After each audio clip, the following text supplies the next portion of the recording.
அந்த ஆட்சியில் அறிவிப்புகள் மட்டும்தான் செஞ்சிருக்காங்க, எதையும் செயல்படுத்தவில்லை. அது இல்லாமல் அவர் சொல்லியிருக்கிறார், நாங்கள் அது சம்பந்தமாக வெள்ளை அறிக்கை 2 நாள்ல வெளியிடுவோம், நீங்க அமைதியா இருக்கலாம், 2 நாள்ல அது சம்பந்தம் வெளியிடுவோம்.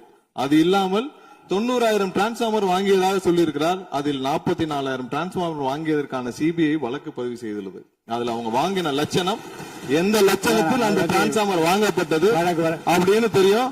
அது இல்லாமல் அதற்கு முன்னால் இருந்த மின்சாரத்துறை அமைச்சர் அங்கே அமைதியா உட்கார்ந்து இருக்கிறார். முன்னால் இருந்த மின்சாரத்துறை அமைச்சர் அமைதியா உட்கார்ந்து இருக்கிறார். இது தேவையற்ற விவாதத்தை எழுப்ப வேண்டாம். 2 நாட்கள்ல வெள்ளை அறிக்கை வெளியிடப்படும். அதற்கப்புறம் மின்சாரத்துறை மானிய கோரிக்கை சம்பந்தமாக அடுத்து மின்சாரத்துறை மானிய கோரிக்கை வரும்பொழுது தெளிவாக பேசிக் கொள்ளலாம்.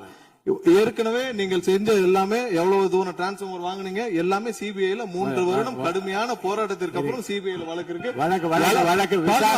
எல்லாம் விரிவாக மின்சாரத்துறை மானிய கோரிக்கை அப்ப பேசிக்கலாம். 2-3 நாட்களில் வெள்ளை அறிக்கை வெளியிடப்படும், அப்போ பேசிக் கொள்ளலாம்.